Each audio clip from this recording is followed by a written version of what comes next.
Hello, newsies.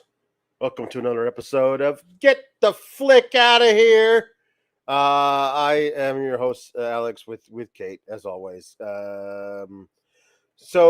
Kate, because we're trying to keep these under an hour now, and there's so much to cover, I'm going to get right into it without the usual pleasantries.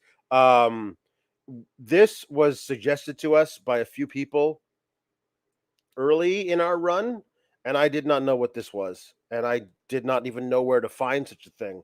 And then I saw it that it was available on our favorite service, Tubi, Mhm. and I said, well, I'm gonna put this on the list because the description is just insane. And Movie so also insane. well, movie lives up to the description.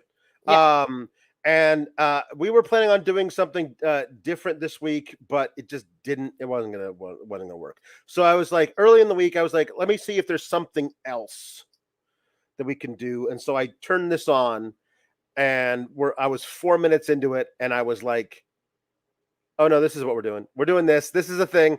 And then I watched the whole deal, and like it happens so often, I will like live DM it to It's the you, my best. reactions, and then you will find out after I had watched the entire film and live DM'd everything to you. You will then check your DMs and see the entire reaction to the entire thing. Oh, And yep, this yeah, is. Let me see if I can scroll back.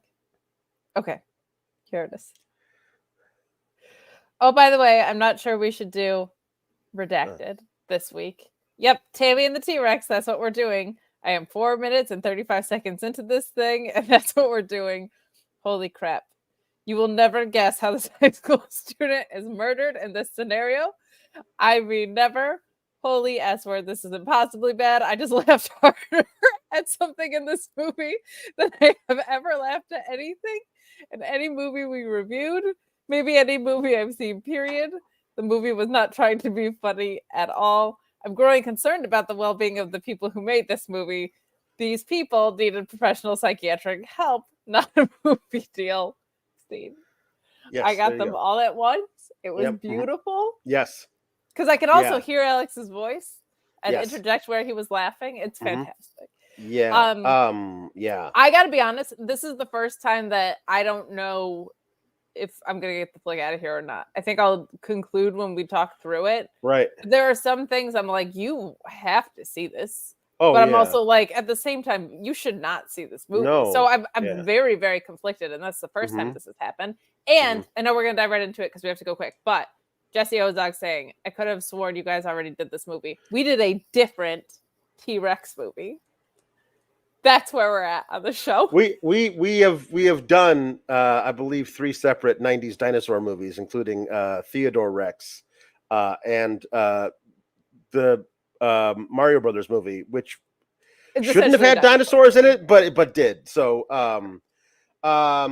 this I only found out after I had watched it.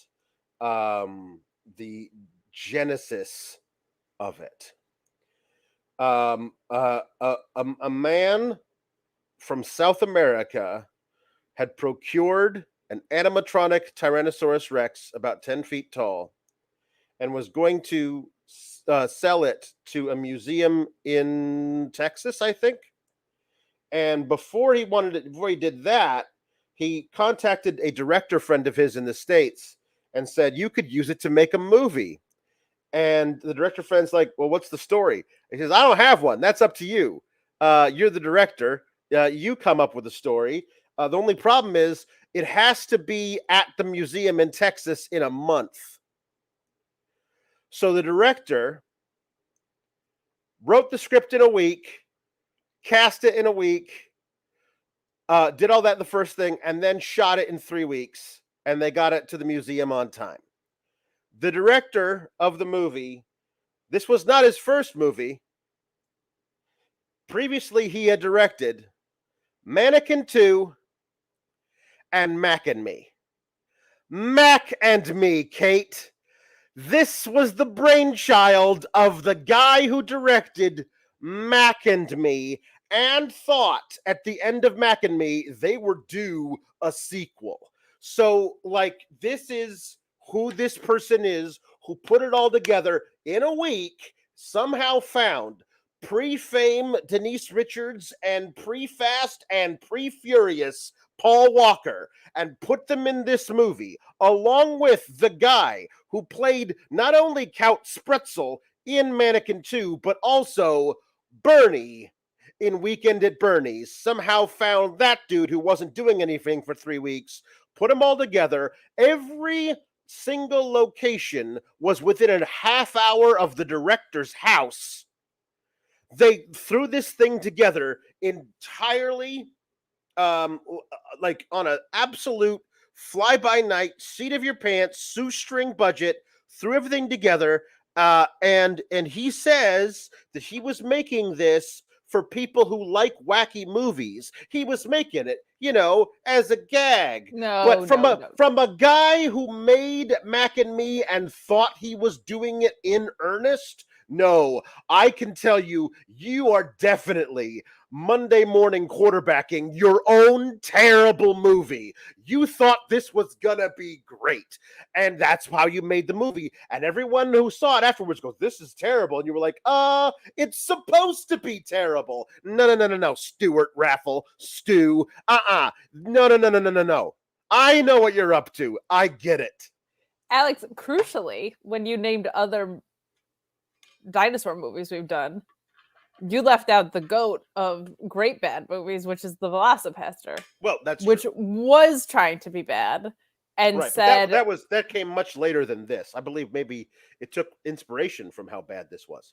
Oh, yeah, I was just about to say. Like, I think they thought, what if it had tried to be bad, and what if it was just one of those dinosaur suits instead of an animatronic one? Yep. And we put Pastor in it because, no, this was definitely sincerely trying to be. I cannot believe the cast that got pulled for this. This is insane. Denise Richards? But this is before she had done anything. It's before Paul Walker had done anything. They were just kids looking for a paycheck. Right, but like, how was this the launching to pad? Put on their reel.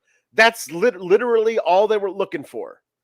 Listen, there are lots of young idiots in Hollywood just trying to get something that they can show to an agent. Anything. They don't care. And he happened to get two of them who were going to be stars later in life. I think this catapulted them into their success. This movie was so good. For sure. This is a launching pad. For sure. The description, I believe, reads something like a high school student is murdered and his body is placed his brain is placed into the body of an animatronic Tyrannosaurus Rex. He escapes and wreaks havoc on his tormentors and reunites with his lost love. That is the little log line for this movie on Tubi.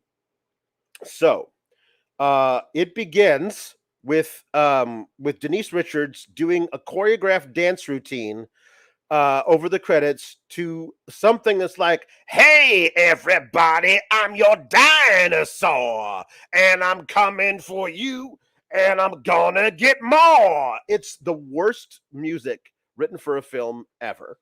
And they're I don't know, they're choreographing a dance routine to a dinosaur song. They're high school cheerleaders doing this, and the credits crucially also say Tanny and the T-Rex. Nobody knows why. Everyone calls her Tammy in the movie. I don't know if it was supposed to be Tanny, and he like sent an old copy of the script or copied and pasted it wrong, but all of the credits say Tanny with two N's instead of two M's. Also, it's not Tammy and the T-Rex, it's Tanny and the teenage T-Rex. So right away, and they never bothered to fix the title sequence at all. So she's Denise Richards dancing everything. This is pre-Wild Thing. She hadn't showed her boobs yet. Alex, I think what you're missing is the foreshadowing. Right. Like that song was about Oh, dinosaur. You're right. Dinosaurs. Yeah. So I Yes, think it's you true. might have just missed how genius it was. Yeah, it's true. I did. You're very attention detailed. Yeah. And Yeah. you swing and a miss. Yeah. So we get Paul Walker walks in. He is half dressed for football practice. He's carrying his helmet and shoulder pads. He's all sweaty. He's wearing his football pants, and a long sleeve cut off shirt. And he sits. He's got a little bit of dirt. You can tell he's been practicing football. A little bit of dirt on his face. That's how you know. He is unspeakably gorgeous at the age of 21. Paul Walker is. Like, he's the prettiest human being that has ever lived at the age of 21. It is unnerving to look at. I was like, oh, look at this supermodel who walked in. Yeah. Yes. Anyway, so he sits and he just makes goo eyes at Denise Richards, who is trying to remember her choreography while making goo eyes back at him. So they finish the choreography, and she walks up to him, does a little peck on the side of the mouth, and he says, I have sociology. You want to walk me? It's like, what is it? So how was practice? Oh, good. Coach is still punishing us for losing last game. So you have football practice during the day. That's like you have football class. You had football class. Like, third period, you have football class. Is not how things work, Stuart Raffle. Like, he would have practice after school. She's like not going to so whatever. So he says, you want to walk me to sociology? So he's walking her to sociology. And they come out of the thing, and this is where we meet Byron. Some movies from the 90s have the stereotypical black student, and some have the stereotypical gay student. And Stuart Raffle says, no time for that. They're both in the same character. So we get Byron, who is as black and as gay as anyone has ever been in a movie from 1993. Also, I immediately was like, this is a direct lift from Mannequin 2. And I did not even know he directed Mannequin 2 as well. This is them trying to copy and paste from Mannequin 2, this exact same archetype. Here's how you can tell that he's gay. Everything. But also, here's how his first words are to an extra walking by. Work it, girl. Like, okay, so immediately we know who this guy is. But also, he is wearing a dashiki and a kufi cap with kente cloth. He is as black as he's a black guy. You can tell because it's where all the African clothes he wears. Also very gay because he says "work it, girl." So Tammy introduces him to Paul Walker, to Michael, and they giggle about everything that he says because he's so funny because he's black and gay. And then he's like, "All right, honey, I'll see you later. I gotta fly." And he goes in there like, so you know Byron, right? Yeah, I know Byron. Why did you introduce him then? That was weird. Hey, I wanted to talk to you about something. And she pulls out a little side pocket of her duffel bag, a yellow rose with a bracelet intertwined with the thorns. He says, I can't accept this. And he's like, why not? You know why not? This is where she explains to him that she can't be his boyfriend, even his girlfriend, even though she did a kiss hello to him. And it's obvious that Byron says, she's been telling me everything about you, and I can see that you measure up to everything that she says. So you can't go steady with him. You can't accept the bracelet, whatever, because of some reason. He's like, I'm not scared of him, he says. I don't care. Don't you understand that I would never be able to live with myself if he did something to hurt you? I can't accept this. I can't be your, like, in public girlfriend. I'm not really sure. Yeah, I think they were going for, like, we can't, like, make this official.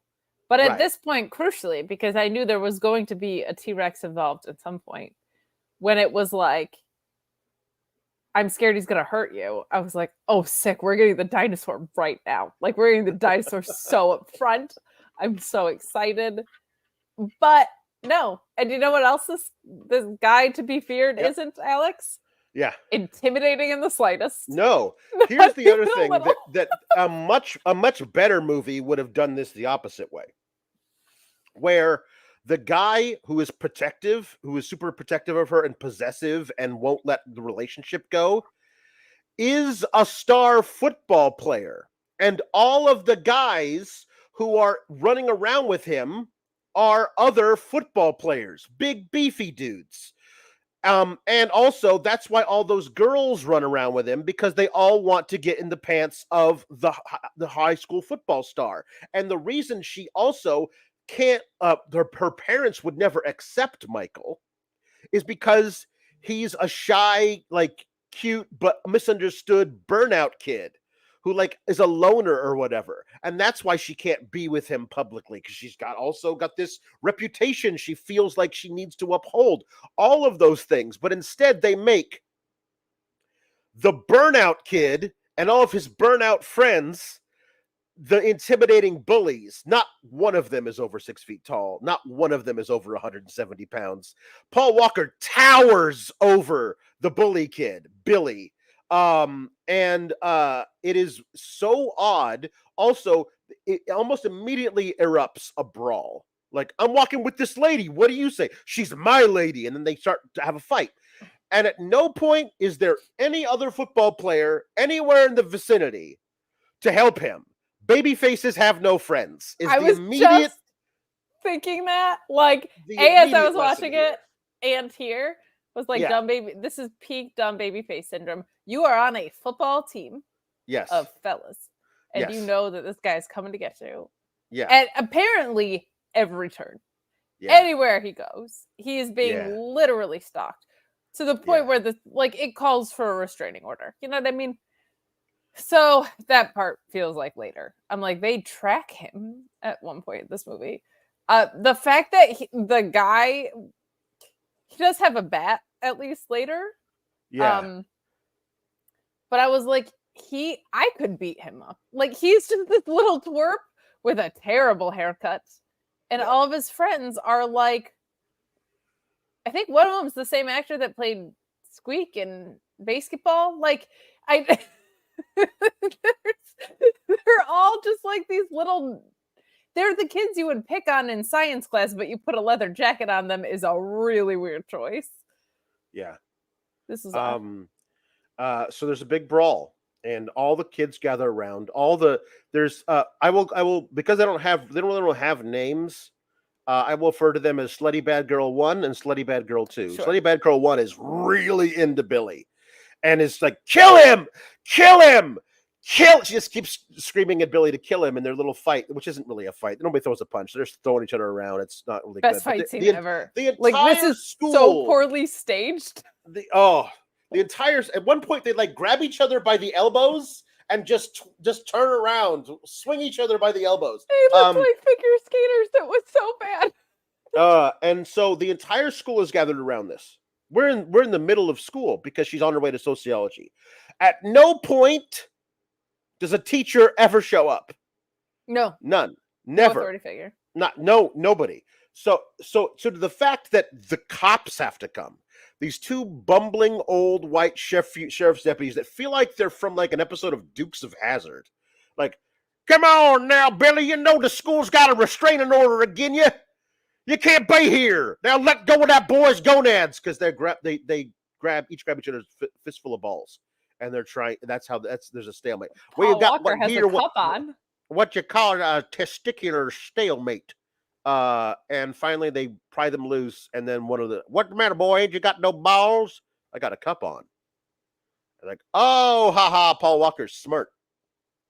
So Billy came from third period football practice. Right. He should have the cup on. Yeah, he's gonna I'll kill you. You drag him off to, I don't know, juvie or something. I missed a restraining order justification. That's on me. Yeah. It's a poorly enforced restraining order then. Oh yeah. Because they do nothing to protect him. No, they don't. I must have missed that. My bad. I also missed this very crucial point where she gives him the flower back, and he bites it, and she goes, "You're so crazy, you know that? Maybe that's what I like about you." Oh, really? Not his perfect bone structure, or his impeccably gelled '90s hair, or his deep deep, glistening blue eyes. That's not what attracts you to him. It's the fact that he's crazy because he bit a flower. White American young Minoru Suzuki. Fair to say. Fair to say. Yeah, true. Yeah, when he bit the flower, and she laughed and called him crazy. Like, knowing there was a dinosaur coming in this, I was like, is that what turns him into a dinosaur? Like, I knew that his brain got transplanted, but I was just so dinosaur ready. Yes. That, like, it didn't even take that long for us to get there, but it still felt like an eternity because I was just waiting for the dinosaur moment. Oh, I was ready. I was in. Sure. So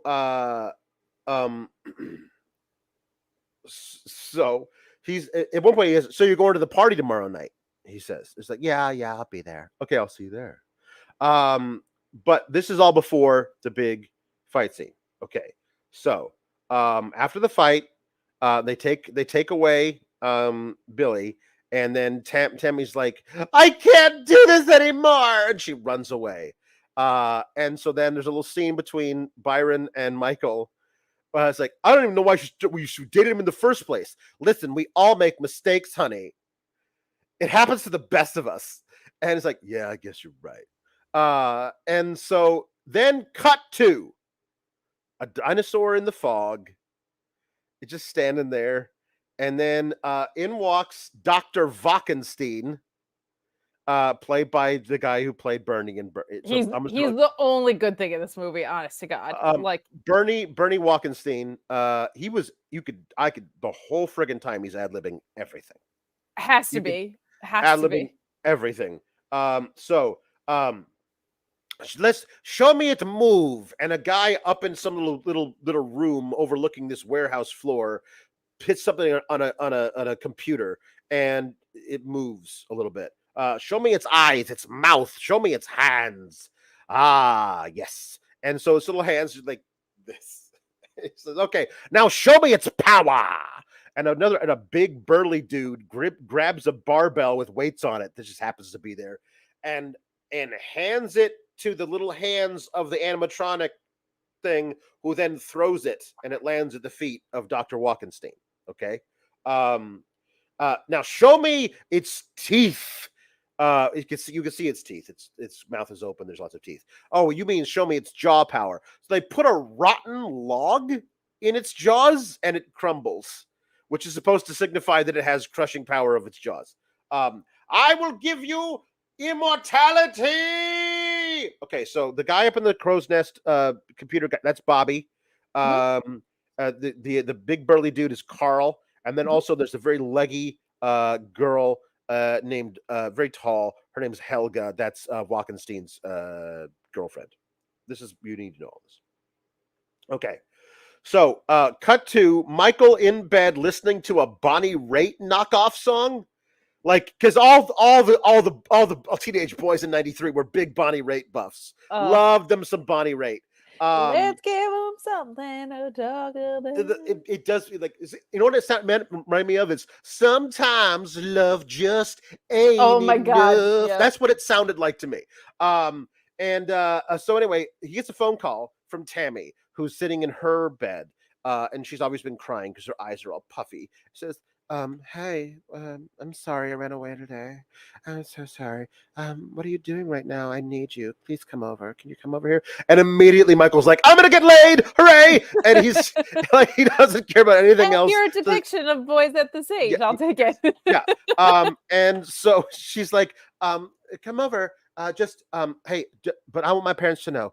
So just come to the window by the driveway. That's my room. And don't park out in front. It's like, yeah, sure. So he jumps out of bed, yes, and he goes and grabs clothes to change into on the way there, but then he leaves his bedroom, runs back in, goes to the drawer of the nightstand, moves a bunch of random bits and bobs out of the way, and finds a condom, and he kisses the condom, and that's how he knows he's going to have sex. So he runs, and then he pulls up. How old are they supposed to be?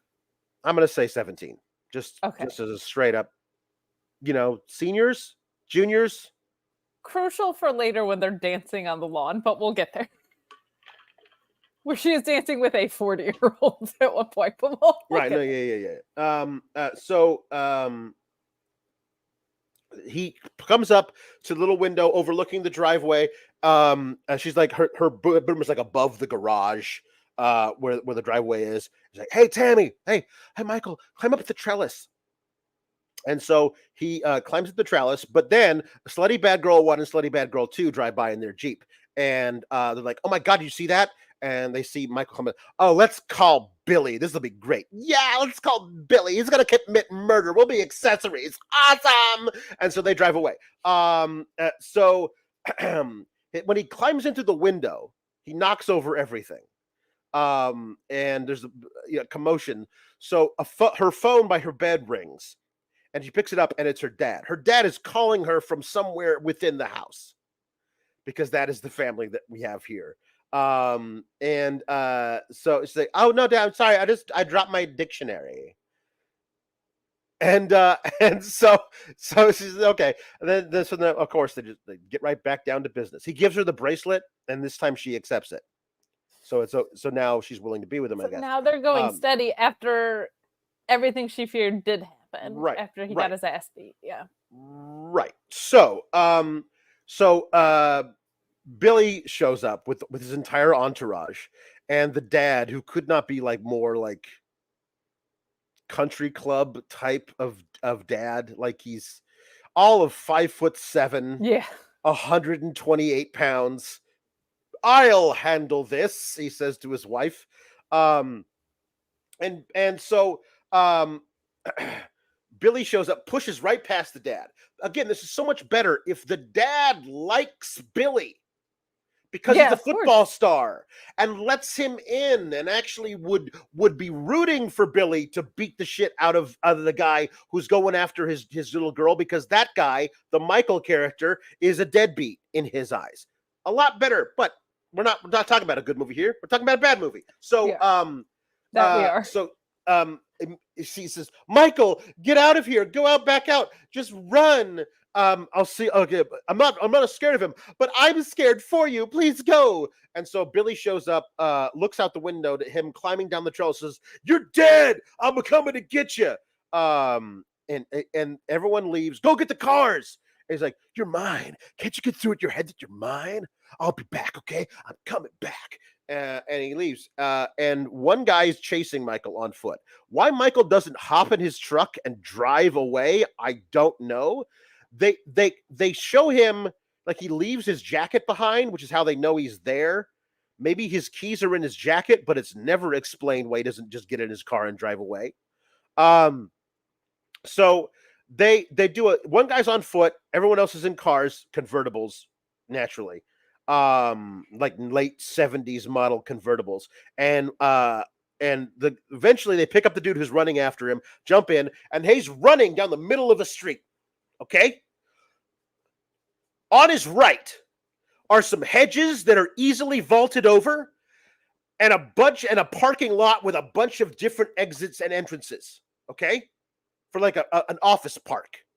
On his left is wide open vacant lot. Easily there's no curb. There's just like, where the thing dips down and a car can drive over. If he turns right, he's fine. He could double back. They can't find him. He's going to be okay. But because he's a babyface and he's an idiot, he turns left and they just drive after him. And eventually they catch up to him, and Billy hits him in the back with a baseball bat going about 40 miles an hour. This does not cripple his spine. He just falls over. They beat him up some more. And then they're like, what, this is the line that he uses. He says, "What would you do if you found out some asshole was screwing your old lady and you had the power to do anything to them that you wanted?" Number one, old lady? What are you, a biker from 1982? Old lady? What is what is this? Of note, if you have a restraining order already and you go to someone's school and assault them, aren't you arrested? I feel like, yeah. He says the school has a restraining order against you. Did the school not want to press charges, even though he showed up and instigated a big brawl? I don't know. And if it's the restraining order is already in place, I feel like isn't that like a stipulation of it? Also, yeah, I mean, dumb baby face syndrome to the extreme. Where is anybody else who witnessed this happen? Like, where are the parents of Denise Richards? Why aren't they in a car chasing after? Like, this is no good, right? Why didn't they? Oh, it'll boys will be boys. It'll get settled, I'm sure. But my favorite contribution of the mom of Denise Richards' entire movie is when they're sprinting down. You can hear her on the phone with the police. A gang, no, a gang. And I was like, oh, it's so good. A gang. Oh a bang, my bang god, gang. it's ridiculous. Maybe he didn't wait for the sugar glass to come in. That's what happened. They're like, you say, it's not about you, Billy. She's done with you. I don't think so. And put him in the trunk. So they put him in a trunk and they drive away.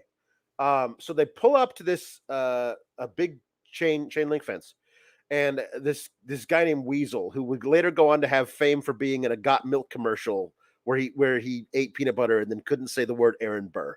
That's who this has actor been that guy in every movie ever. Yes.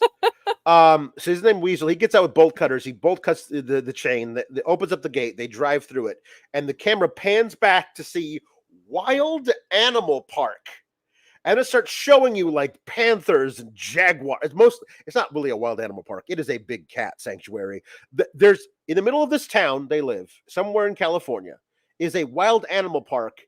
And they drive into it. And eventually they see a lion cross the street. And then the guy playing Billy says, "Stop the car." Like the way he says. The way he says it is ridiculous. Like a sexy radio DJ. Yes, it's very weird. Weasel says. He says, how far are you gonna go, boss? A teenager calling another teenager boss is a very odd structure of the script. He does a lot.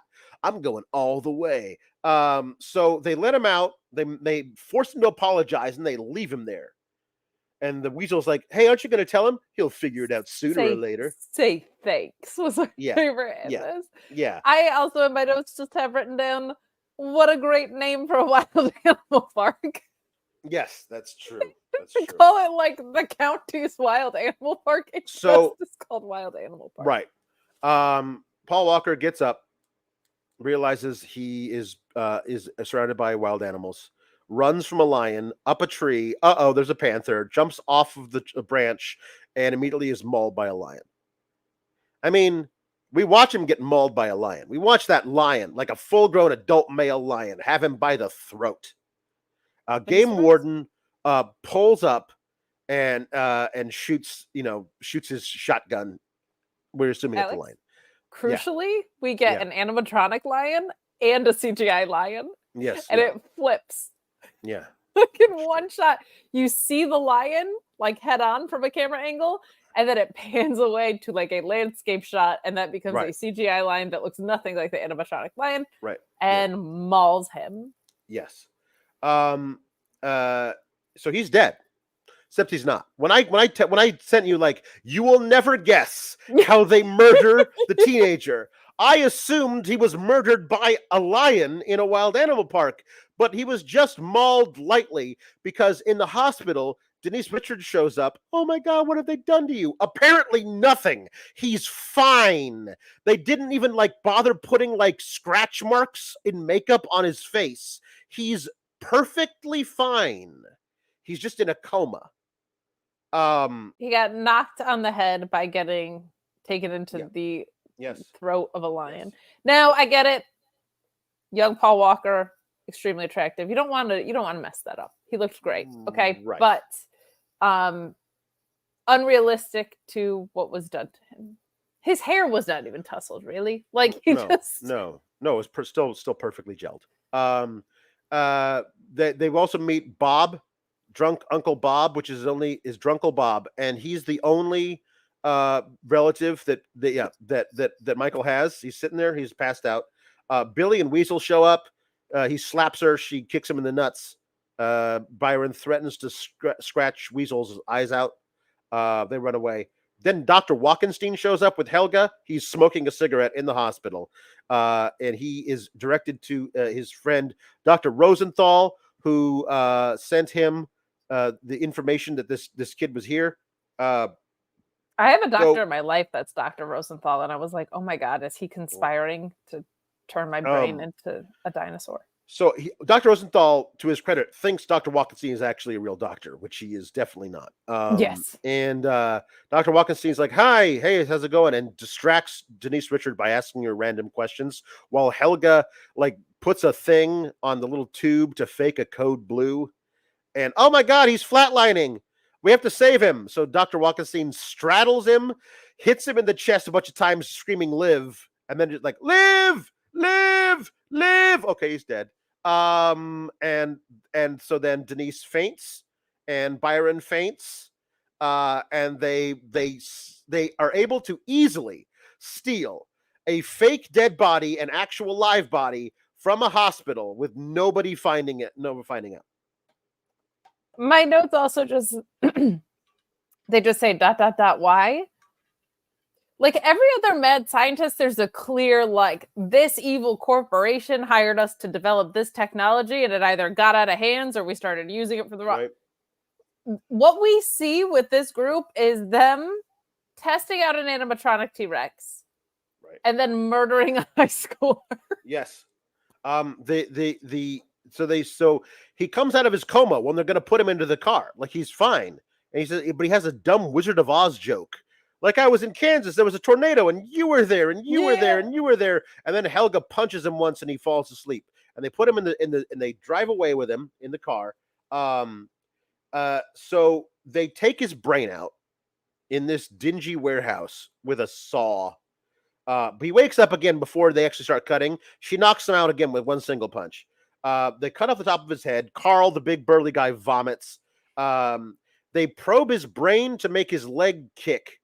And when he does, you can see there's a hand underneath the little sheet that is then used to manipulate a dildo, which then when they poke his brain another time, it gives him a little erection and they waggle it around.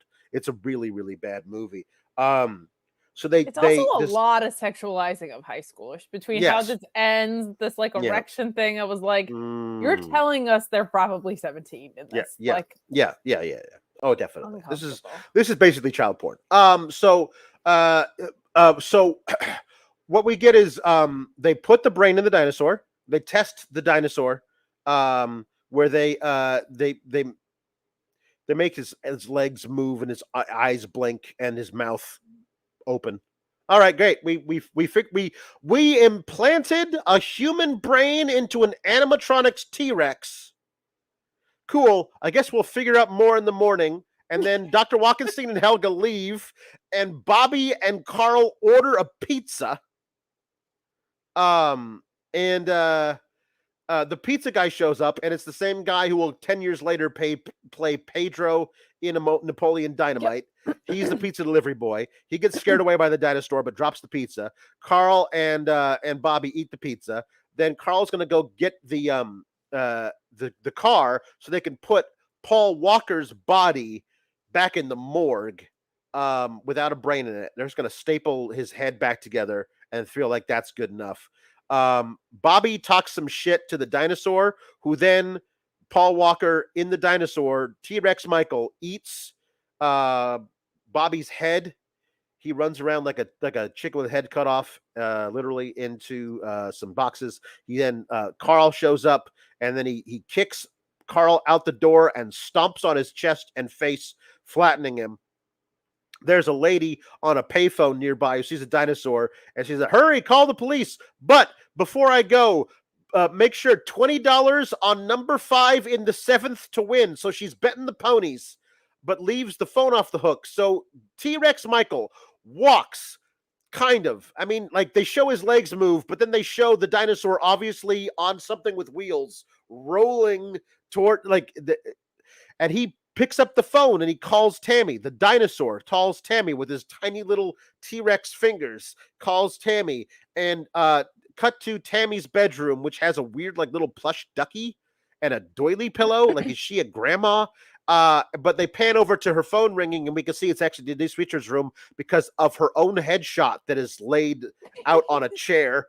And so the answering machine picks up, so he has to hang up, and then his little T-Rex finger probes the coin return slot, but there's no coin in there. He scares off some drunks, and then cut to a big high school party. Well, house party. Well, not a house, it's a patio party. They're all on a lawn dancing. The stomped on his chest scene. Yep. Like a soft pillow.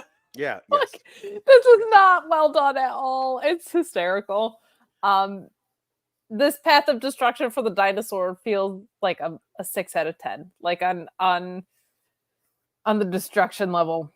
But like also, not only do we not know why these guys have done it, they also seem extremely ill prepared for the idea of like, okay, what if we actually transplanted a human brain into an animatronic T-Rex? Yeah. Like, nobody thought of the ramifications at any point in that process. No. They didn't have time for that. They wrote the script in a week. There's a great point though where Michael T-Rex sees himself laid out on this journey. This is actually pretty good. And picks up the mirror and looks in it and sees that he's a dinosaur and roars like it's Jack Nicholson in Batman. It's great. So Slutty Bad Girl number 1 is dancing with a fat Nazi biker who appears to be, I don't know, 35. Slutty Bad Girl 2 is feeling bad about what she did. So she walks up to Slutty Bad Tammy. Girl who has a conscience. Yes, she does. Slutty Bad Girl. Slutty Bad Girl 1 is just extremely intense. She's like, kill him, and wants to have sex. Like, there's something wrong. There's something going on with her. Yeah. So she walks up to Tammy, who's sitting next to a girl we've never seen before. Sorry, what a terrible accident. It wasn't an accident, Slutty Bad Girl 2. Byron walks up and is like, what is that bitch doing here? And the girl we've never seen before says, she's just trying to say she's sorry. Whatever. I'll see her around. We never see her again. Like, who asked you, random bystander whose name we do not know? Why are you weighing in? Byron says, time heals all wounds. You'll learn to love again, and other meaningless platitudes. And then Billy shows up with his entourage in tow, and Denise Richards leaves. Hey, I want to talk to you. I don't want to see you again ever for the rest of my life. Well, that's just fine. That just suits me just fine, bitch. And then she turns around and looks at him like that was the end. Like, I definitely have to leave. So Slutty Bad Girl 1's like, hey, this fat Nazi biker that I was dancing with, I left him behind. She's so mean to you, Billy. Wouldn't you rather have sex with me, Slutty Bad Girl 1? And it's like, I'll dance with you. And so they dance, and then Weasel wants Slutty Bad Girl number 1. Always a bridesmaid, but never a bride. That Weasel. So true. So Slutty Bad Girl 1 and Billy start to grind. Hey, people we've never seen before. There's a bartender, like a bartender hired by a catering company with bottles of liquor with little pour spouts in them, who's making drinks for everybody at this high school house party. Like you do. The mix of people at a high school house party is insane. Like, the extras all look like they're in their 40s. It's so creepy and weird. Apologies in advance to Jimmy Van. We're going long. So T-Rex Michael walks up to the outskirts and surveys the scene of the party. He's like in the forest outside. So Slutty Bad Girl 1 got Billy all hot and bothered on the dance floor. So he takes her to the backseat of his car. Weasel sees this and is really upset. So he's gonna go pee into the bushes. And he ends up like sees the animatronic T-Rex and goes, who put this piece of shit here? Better pee on its foot. And he does. He pees on the foot, and the foot raises up and then like swipes. He does like a one-legged kangaroo kick and swipes at his belly and disembowels him. And like he screams, looks down at his guts. He is literally holding his guts. They are the fakest looking. Nothing has ever looked faker than these guts look in his hands before he Boy, drops oh them to the floor. boy. Did this look like they went to the NXT prop department and or Party City? They're the same thing. And yeah, no, it's terrible. It's Yeah. when you explain the origin story, every part of this confirms their like story checks out. Yes. With every aspect of this movie. 100%. Yes. Yes. So The sex in the car scene is insane. yes. So he Billy is having backseat car sex with in a convertible, 15 feet from 80 party goers. And Slutty Bad Girl 1 is faking it so hard that Billy thinks her screams of T-Rex terror are actually screams of ecstasy. Equivalent. Yeah. And he starts screaming at her, "I'm good, right? I'm good, right? Tell me I'm good." Unaware that there is a dinosaur standing above him. Right. That scene goes on way too long. The sexuality stuff in this is weird. Way too long. So Slutty Bad Girl 1, she gets picked up by the foot and dangled above the thing. Billy sees and runs away because he's a coward. And he says, "Hey, there's a monster here! Get the cops!" And he starts yelling everything. And then everyone looks over and sees the T-Rex, and so they start running too because there's a giant T-Rex. So also we never see what happens. This movie is very demure about violence towards women. The only woman that actually has anything happen to her is Slutty Bad Girl 1, but it happens entirely off screen. Like they mentioned they found a body of a girl who's missing a leg, which we assume is Slutty Bad Girl 1, but we never see it happen. Like the T-Rex has a code. It's no women, no kids. Yeah. No women, no kids. It's chivalry at its finest. Destructive transplanted brain T-Rex. Yes, it's true. What one woman, no kids. So one woman and almost like in that Dexter way where it was like they were out causing issues. Yeah. So Billy stands in the doorway of some kind of tent-like structure, which like there's a bunch of high school kids in there, I guess. I mean, they're all in their mid-20s. But high school kids in there, like, I don't know, is this like the keg room? Like, they're just sitting in there doing. One of them seems to be passing around a basket of fries. Like, it's just this very odd thing. He's like, "There's a dinosaur out here. Somebody's got to get a gun. Got to get a gun now." And then the T-Rex mouth comes down, grabs him by the head, and lifts him up. And they go, "Oh, it's just Billy. He's just funning around. He's funning around with a giant T-Rex animatronic head." And so then he pulls his head off. His head drops down. The body drops down. There's blood everywhere. Everyone runs away. Everyone's sprinting every which way. The T-Rex sticks his foot out around a corner and trips only the two guys he intends to trip, who are members of Billy's entourage. And then Byron trips over those two guys. So he steps on their chest cavities and brains, and they explode everywhere. But then he looks down at Byron. If you're a T-Rex, why are you using a drop toe hold here? Like, what are we doing? Yeah. Why are we doing Larry, Curly, and Moe stuff when you're a T-Rex? I don't know. He sees that Byron's there. He stops. Byron's like frozen in fear. He reaches down with his little tiny T-Rex arms. He grabs him by the shoulders, picks him up, dusts off his head, and like lets him go. And then Byron runs away. And then so then later, right now, there's these other members of Billy's entourage. They're trying to hide under a car, but the T-Rex sees him. So he walks over and jumps on top of the car, squishing the car onto them and splurting blood everywhere. And that's when the cops show up. This is the John Cena part of the baby face with no friend. You just become a T-Rex and you get to wipe out all of the Nexus. It is. That's right. It is. the sweet, sweet revenge, and there's still another 20 minutes left on this movie, another half hour left on this movie. Oh, Like, this is halfway through the movie. We're halfway through. Okay, so like structure-wise, you took out like the first round of bad guys. Like this should be like the climax of the movie, and we still have so much to go because the plot of this movie is, and I reiterate, for no reason, evil scientists took out the brain of an alive high schooler who could have just been a dead high schooler and put it in a T-Rex. So, like, they just deviated from the plot within itself immediately. That, like, what should be kind of like the horror movie finale of this is halfway through the movie. Right. So Melville and Norville are the two Dukes of Hazzard deputies, and they show up. I hate them. And so the sheriff shows up. He's a black guy. They find a bunch of bodies. The bartender who calls himself Caveman Ken for some reason.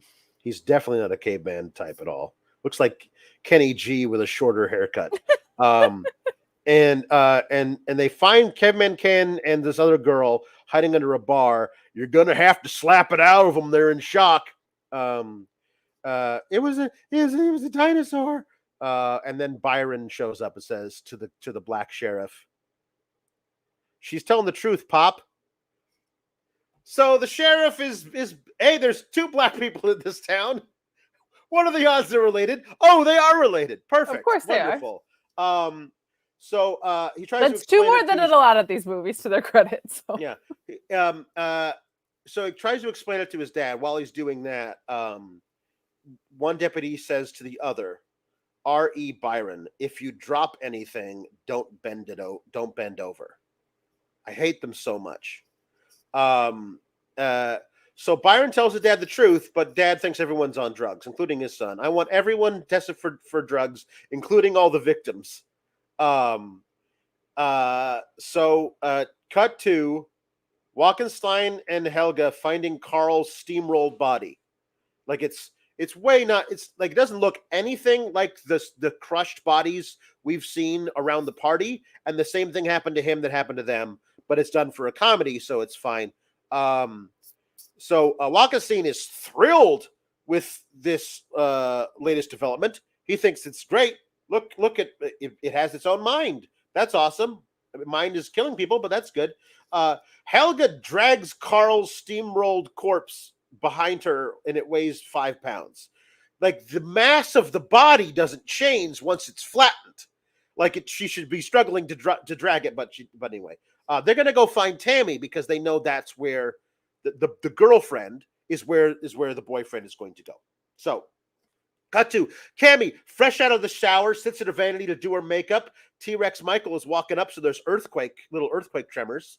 So she sees him in the mirror, turns around, looks at him, and screams and faints. Daddy barely hears her scream over the sound of the blender, but walks upstairs to investigate. By the way, the blender is in this most 70s ass kitchen in 1993. That built-in microwave had a big dial on it, like an analog dial. Like the timer is a dial you turn. Like this was 1994. Yeah. Yeah. So she comes upstairs, open the door. There's no Tammy. It's kind of disheveled, and the window is open. Did you go out the window? How did the dinosaur get her out of there? The dinosaur is as tall as the window, so it can't stand on its tippy toes. It doesn't have go-go gadget arms. How does it reach 10 feet into her spacious bedroom to drag her to the window to get her out of it? It can't. Cut to a dilapidated barn, and he's watching over her sleeping body like King Kong and Fay Ray.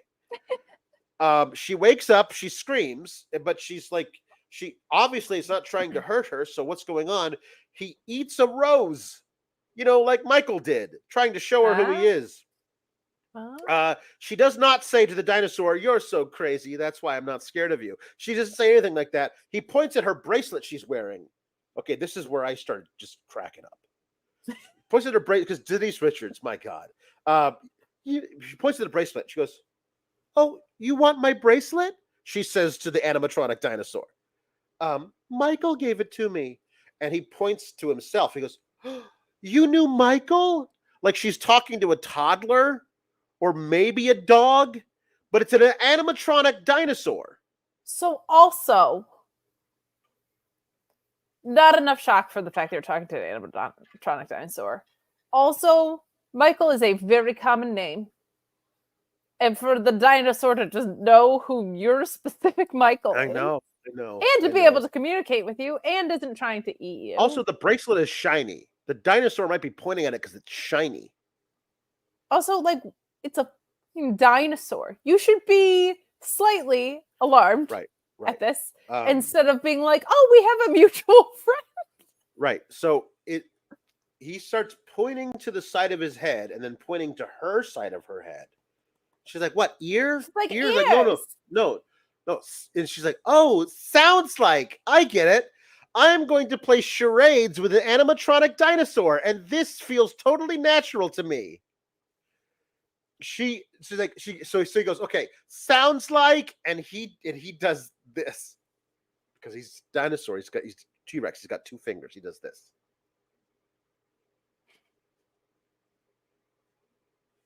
I was like, what is this?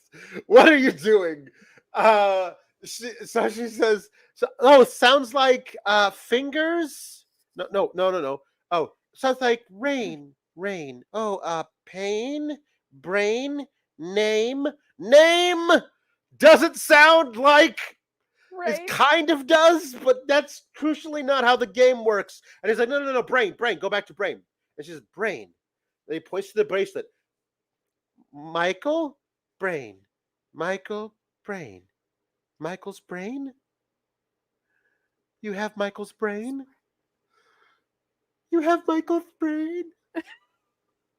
Michael, are you in there? What have they done to you?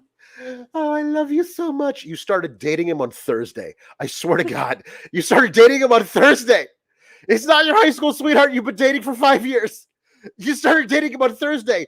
Like literally this morning, like yesterday morning, on your way from football class to sociology, you told him you couldn't go out with him. Today, you love him so much. Oh, God. Jesus Christ. This is ridiculous, this movie. So anyway, her dad's talking to the sheriff who's like using a tape measure to find out how tall the window is. Like, what happened to my daughter? I don't want to tell you. Well, could you give me a hint? And then like Denise Richards just walks up in her robe, bunny slippers. Oh, hi, Dad. Yeah, it must have been a meteor or something. I went out to the field to check and see if there were any other meteors, but there was no meteors. Anyway, I'm gonna go upstairs and finish doing my makeup. And her dad is nonplussed. The sheriff is very doesn't know what's going on. Byron is there. What are you doing here? So anyway, it comes down to Byron and Denise, Tammy, and Tammy's like, yeah. So here you go. Hey, hi, Byron. Anyway, Michael's still alive and his brain is inside the dinosaur. And Byron's like, that makes perfect sense. Yeah. Doesn't no question objections to anything in this movie. At all. Jesse Ozog, you have pointed out the fatal flaw of Romeo and Juliet. Yes, Romeo and Juliet have known each other for 4 days at the end. That is the fatal flaw of Romeo and Juliet. You're right. That is the reason why I believe it is not at its heart a good story. Good scenes in it, not a good story. 4 days, no. I don't accept it. The only thing I will say in remote justification of this is that teenagers are dumb and they think they're in love way faster than they are. Sure. So sure. I can buy it. I get that. So here we go. We need to get his body back, she says to Byron. At the funeral. We'll go to the funeral. Now, the next scene is the funeral. It has not been stated to us if this is later that afternoon, a week from now, what? We don't know when the funeral is. We are left to assume it is later that day, okay? That morning, I'm going to assume it's later that day because that's how this movie works. That morning, Walkenstein and Helga got the body back to the morgue. It is now fully dressed and we would assume embalmed and ready to be buried. Okay. At the funeral, everyone's there. Denise Richards is wearing a slinky red velveteen, like spaghetti strap, low cut dress and a belt made out of metal crosses and a black shawl. You know, funeral attire. Of course. Everyone. For a child, by the way. For a 17-year-old. Drunkle Bob makes a very moving speech. Bob's drunkle. T-Rex, Bob is your drunkle. T-Rex Michael is there. He cries. It's weird, like snot, thick tears. I don't understand how the T-Rex, the animatronic T-Rex, I understand it's got a brain. Does a brain make you have tear ducts if you don't actually have tear ducts? But definitely the thing cries snot, which is weird. So everyone else leaves after the funeral. Tammy climbs down into the grave and opens the casket. He is fully decomposed. He's further gone than most zombies in The Walking Dead. He's been dead for a maximum of 18 hours. Correct. We know them took him back to the morgue. For all we know, this morning there are maggots all over him. His left eye is just gone. Who prepared him for the burial? He is in a suit. What? Like, you got to get your money back from that mortician. That's not okay. And just the trajectory of mauled by a lion to not a scratch on his face to this is like, it's a lot. The coffin is also full of rats. Yeah, gross. So she climbs out of the coffin, but Michael T-Rex is distressed by seeing himself in this particular predicament. Of course. So Walkenstein attacks to grabs her and is easily overpowered by a teenage girl. Helga gets thrown into the grave as well. So Helga and Walkenstein are there. They bought a big truck so they could transport the dinosaur. So Byron and Denise Richards steal the truck with Michael in the back of the truck. They are going to the morgue to find him a different body. That's their new plan. Isn't even the one to take out the evil scientists, right? Like, it feels like if you're a dinosaur, you should be able to take them out. But they were like kidnapped. Yeah, they We see them in the truck with duct tape over their face. I'm like, you're a dinosaur. I would murder them. No, not yet. They need it. They need him. Oh, that's true. To put the brain in the new body they find in the morgue. They steal in the morgue. They look at a bunch of dead bodies. One of them is gorgeous, but Denise Richards doesn't want him because his penis is too big. That's the joke. I will say the scene where she's like holding up dead people's heads and stuff, I thought was actually pretty funny. They're like holding up that was where I was like, these people need to be committed. Like, just done. Like, I'm done with like, oh, hey, well, we need to show these various dead bodies to the animatronic T-Rex through the window of the morgue so he can do a T-Rex thumbs up, thumbs down for these bodies, is where I was like, oh, no. Stuart Raffle should be in a cage somewhere. And again, would be great if this wasn't trying to be intentionally bad. Like, if that's a Velocipaster, we know what we signed up for. Right. This movie was earnest the whole time. So he says no to most of them because they're short, and one of them because he's black, another one because he's Asian. Of course. I mean, Paul Walker. I mean, blonde hair, blue eyes. I mean, it would just connect the dots. I'm kidding. R.I.P. Walkenstein and Helga hop away while bound and gagged, just as the cops show up. Correct. So then Byron and Denise Richards take the truck and go on a high-speed chase. They take evasive maneuvers into an orchard. They stop short of a canal. Okay. Byron jumps out to stall the cops, but he gets arrested by his dad. And then Tammy rides the T-Rex Michael off into the sunset. Literally off into the sunset.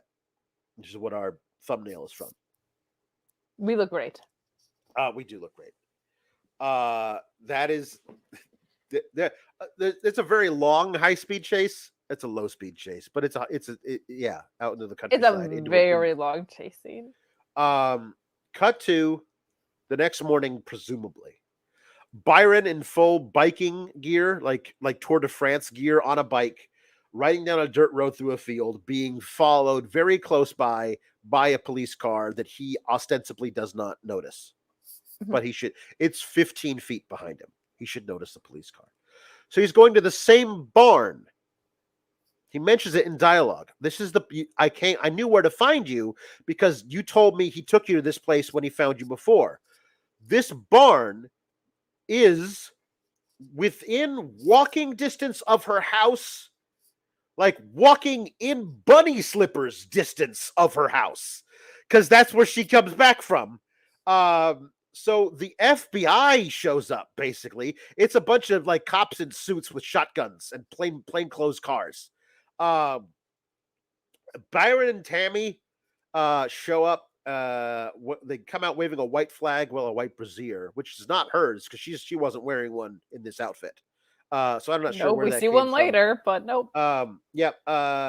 So they want to negotiate, but they are immediately apprehended, and that's when Dr. Walkenstein shows up with Helga, and he's like, "Oh, well, I just that's my dinosaur. You can't hurt him."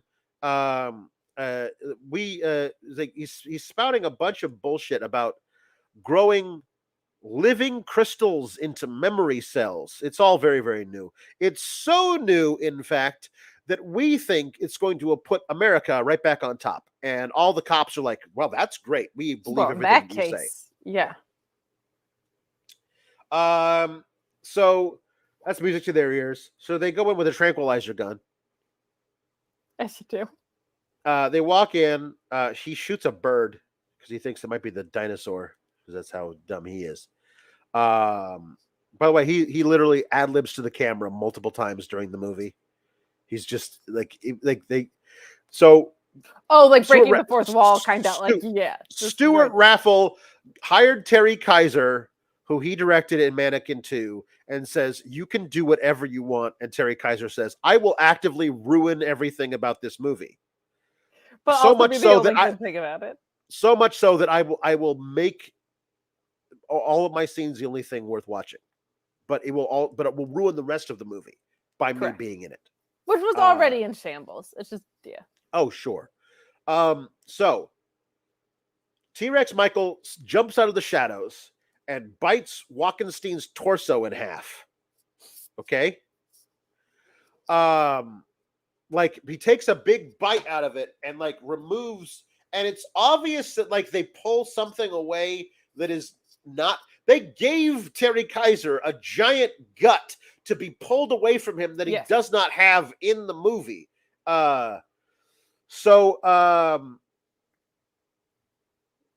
Then Helga gets the guts spat on her and she runs away. Again, very chivalrous, will not harm, very evil woman. She punched him twice, which allowed his brain to be removed. She also deserves it. But anyway.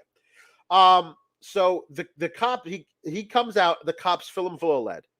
Just shoot 100 thousands of bullets at him. Rounds and rounds and rounds. And Tammy starts screaming, "No!" and runs up to him and cradles his little scaly face and says, How could I ever live without you? And like his eyelid half closes. She started dating him on Thursday. So now we cut to Tammy arriving to her house, hugging her parents, running up to her room, and her dad saying, I don't like him being up there like that. So this is the beginning of the last scene.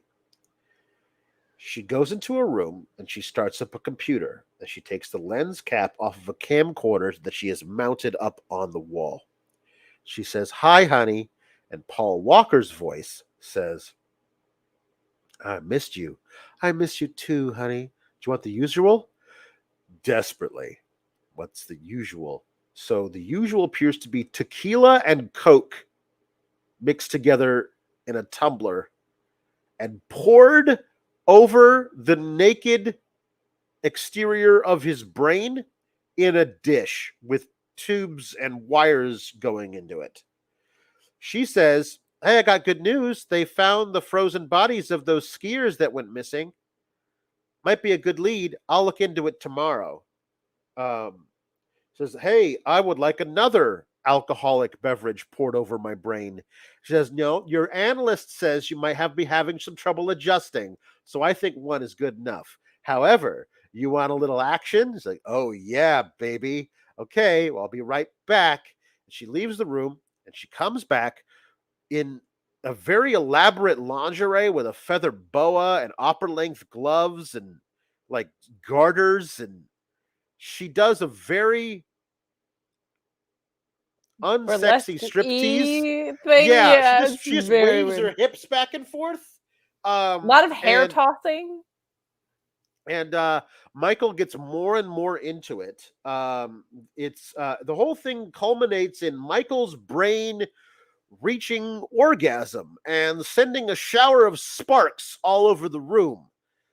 And then he says, "Oh yeah, oh, you got to get me a body." He says, "I can't take any more of this."